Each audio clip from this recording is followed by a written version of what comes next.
शुरू करते हैं दोस्तों हमारी आज की अमेजिंग न्यूज सीरीज। भारत ने तो अब अपना एक देसी version of iron dome system बनाकर तैयार कर दिया है। इसकी रिसेंटली टेस्टिंग की गई और ये इतना पावरफुल और इतना सस्ता निकला कि पूरी दुनिया ही शॉक रह गई। एक बेंगलुरु बेस्ड एरोस्पेस कंपनी है क्यू अल्फा एरोस्पेस नाम की।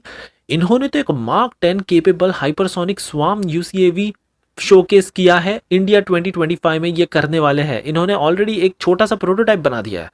इंडिया टीम अब सीधा अमेरिका जाने वाली है। GE F414 इंजन, ये जो इंजन सप्लाई के लिए इतनी बड़ी कंट्रोवर्सी है ना, अब इन्होंने $500 मिलियन की और आस कर दी है। कह रहे हैं कि 1 बिलियन नहीं, अब 1.5 बिलियन है। तो यही सब सॉर्ट आउट करने के लिए ये सीधा जा रहे हैं अमेरिका और वहां पर मार्च एंड से पहले ये सारा कुछ सॉल्व करने का प्लान है। DRDO ने एक काफी कमाल की टेस्टिंग की है। हाइपरसोनिक मिसाइल की टेस्टिंग 120 सेकेंड तक हमने स्क्रैमजेट इंजन की टेस्टिंग की और रिजल्ट्स देखकर आप पूरी तरह से शॉक रह जाओगे। इंडियन नेवी ने प्लान किया है कि P8I की फ्लीट हम बनाने से अच्छा, यहाँ पर बहुत पैसा खर्चा करना पड़ेगा, तो इससे अच्छा है कि हम लोकली डेवलप्ड माली यूएवी को प्रोक्योर करें। आखिर क्यों, आगे हम आपको इस वीडियो में बताएंगे। यहाँ पर अब हैवी व्हीकल फैक्ट्री को एक बड़ा ऑर्डर मिला है 1600 करोड़ रुपीस का। टैंक पर ही ब्रिजेस फिट है। ये बहुत ही अमेजिंग टेक्नोलॉजी है। सो काफी इंटरेस्टिंग आज की सीरीज होने वाली है, इसलिए प्लीज आप एंड तक देखिएगा। साथ ही में अगर आप चैनल पर नए हैं, ऐसी अमेजिंग न्यूज सीरीज अगर आपको देखना है तो प्लीज हमें सब्सक्राइब करना मत भूलिएगा, क्योंकि अब तक ऐसी इंफॉर्मेटिव खबरें हम हर दिन लेकर आ रहे हैं। अब सबसे पहली खबर आ रही है भारत के देसी version of iron dome system की तरफ से, जिसका नाम है भार्गवास्त्र। रिसेंटली भारत ने इसको डेवलप किया है। सोलार ग्रुप कंपनी ने इसको काफी amazing state of the art technology डालकर बनाया है। ये इतना ज्यादा छोटा है कि इसको तो टेम्पो से भी लादा जा सकता है। कुछ एक्सपर्ट्स बता रहे हैं ये तो पूरी तरह से गेम चेंजर है। माइक्रो मिसाइल बेस्ड सिस्टम है ये पूरा, जो कि अनमैन्ड एरियल व्हीकल्स, ड्रोन्स को, स्वार्म ड्रोन्स, ये सबको शूट आउट कर सकता है। 6 किलोमीटर के रेडियस में सबसे पहले तो ये डिटेक्ट कर लेगा और जैसे ये 2.5 किलोमीटर के रेडियस में आ जाए ना, ये सीधा ऑटोमेटिकली शूट डाउन करना स्टार्ट कर देगा। इसमें ऑटोमेटिक सेंसर्स भी लगाए गए हैं। अब हम इसको कंपेयर करते हैं आयरन डोम सिस्टम से। तो इजराइल का iron dome system of course इसको अलग पर्पस के लिए बनाया गया है थोड़ा। यहां पर ये सीधा जो मिसाइल्स है ना, उनको इंटरसेप्ट करता है, लेकिन हमारा ये अभी फिलहाल ड्रोन्स और यूसीएवीज को फोकस रखकर डिजाइन किया गया है, क्योंकि यही सबसे बड़े थ्रेट हमने अभी देखे हैं जो रिसेंटली वॉर हुई उसमें। कॉस्ट कंपैरिजन करें तो आयरन डोम सिस्टम इजीली 50,000 से $1,00,000 हमें खर्च करना पड़ता है एक इंटरसेप्शन के लिए। दैट मीन्स 40 से 80 लाख रुपए। तो वही हमारा ये जो भार्गवास्त्र हमने बनाया ना, ये तो बस हजारों की ही इसमें खर्चा है, ज्यादा कुछ इसमें खर्चा नहीं है, क्योंकि माइक्रो मिसाइल बेस्ड टेक्नोलॉजी का यूज किया गया है। ये बहुत ज्यादा गेम चेंजर है। आगे चलकर तो ये भी बताया जा रहा है कि जैसे भारत का ब्रह्मोस पॉपुलर हुआ है ना पूरे दुनिया भर में, हमारा ये reliable cost effective missile system की भी डिमांड पूरे दुनिया में बहुत तेजी से बढ़ने वाली है। हमारी अगली खबर बेंगलुरु बेस्ड एरोस्पेस कंपनी की तरफ से आ रही है, जिसका नाम है क्यू अल्फा एरोस्पेस। इन्होंने रिसेंटली एक काफी छोटा स्केल्ड डाउन मॉडल शोकेस किया है of RH-150 air breathing variable range multi role agile hypersonic UCAV. बताया जा रहा है कि इसकी स्पीड तो मार्क 10 की है। आज तक तो कुछ ही मिसाइल्स हैं बस जो कि इतनी स्पीड को अचीव कर पाई है, लेकिन ये तो यूसीएवी को डिजाइन कर रहे हैं। बताया जा रहा है कि ये इतना ज्यादा अत्याधुनिक और लाइट वेट होगा। 3,500 से ज्यादा किलोमीटर की इसकी तो सबसे पहले रेंज होगी। फिर ये इजीली स्ट्राइक कर सकता है। लॉन्ग रेंज रिकॉग्नाइजेंस मिशन को तो ये चुटकियों में कर सकता है। जैसे ये दुश्मनों की टेरिटरी में जाएगा, दुश्मनों को पता भी नहीं चलेगा, ये तैयारी भी नहीं कर पाएंगे कि अपना काम पूरी तरह से खत्म करके चला भी जाएगा। सो ऐसा खतरनाक सिस्टम ये पेश कर रहे हैं भारत के एरो 2025 में, और वाकई में देखने लायक होगा कि ये इतना पावरफुल, इतना तेज मार्क 10 की स्पीड वाले सिस्टम को कैसे बना सकते हैं। यहां पर अब हमारी अगली खबर आ रही है इंजन को लेकर।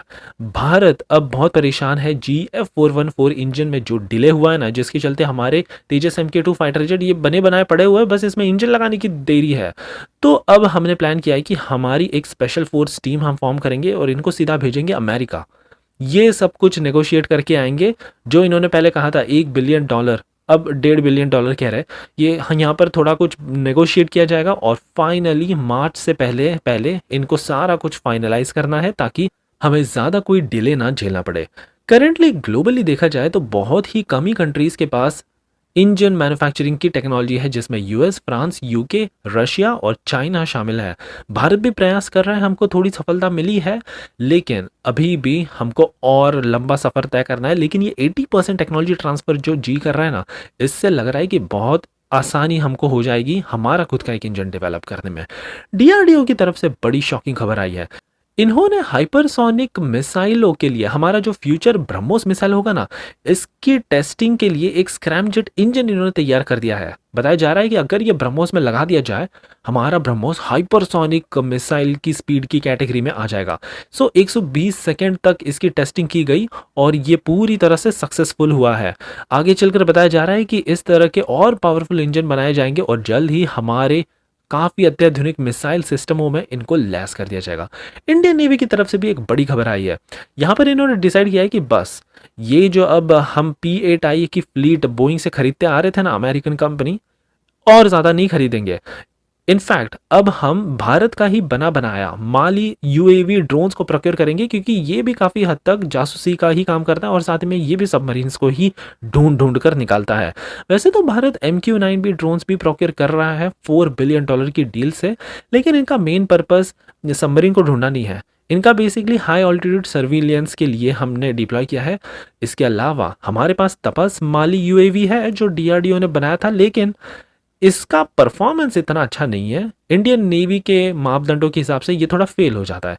और वहीं दूसरी तरफ दृष्टि 10 स्टारलाइनर जो कि इजरायली हर्मेस 900 से प्रेरित है, अडानी ने इसको बनाया है। तो यहाँ पे भी हमने रिसेंटली देखे थे एक्सीडेंट बहुत हो गए थे, तो इसलिए अब इंडियन नेवी ने कहा कि हम माली यूएवी पर ही ज़्यादा फोकस करेंगे rather than this to other indigenous drone. यहाँ पर अब इंडियन आर्मी की तरफ से भी बड़ी अपडेट आई है। हैवी व्हीकल फैक्ट्री को एक बड़ा ऑर्डर प्लेस किया गया है 1600 करोड़ रुपीस अप्रॉक्सीमेटली का। 47 टैंक 72 जो कि ब्रिज लेइंग टैंक्स हैं। ये देखने में तो टैंक है और इसके ऊपर एक आप ये इंफ्रास्ट्रक्चर देख रहे हो, ये पूरी तरह से फटाफट से अगर कोई भी गैप होगा ये सीधा वो ब्रिज या रोड बना देगा, so that tanks armoured vehicle की फ्लीट इजीली जा सके। तो ऐसा भारत ने डिसाइड किया 47 हम प्रोक्योर करेंगे। मेक इन इंडिया इनिशिएटिव के तहत ये सारा कुछ भारत में ही मैन्युफैक्चर किया जाएगा। सो आर्मी भी अपनी मजबूती बढ़ाती जा रही है।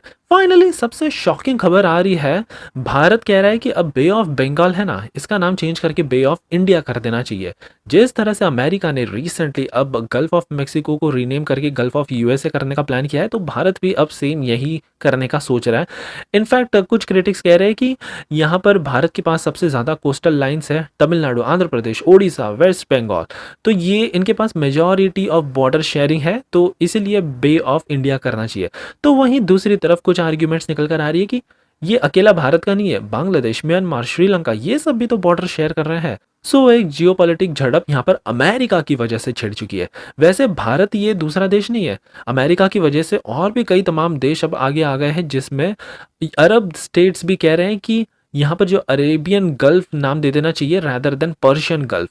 फिर टर्की भी आगे कूद पड़ा, इन्होंने भी कहा कि सी ऑफ मरामर ये जो है ना, इसका भी एक डोमेस्टिक नाम हमको डाल देना चाहिए। सो देखने लायक होगा कि और भी कितने सारे देश नाम चेंज करने के लिए प्रेरित होते हैं। सो ये थी हमारी आज की amazing news series. I hope कि आपको आज की ये सीरीज पसंद आई हो, और अगर हाँ तो प्लीज़ एज यूजुअल एक लाइक करना मत भूलिएगा, आपका ऐसे कमाल का सपोर्ट दिखाते रहने के लिए।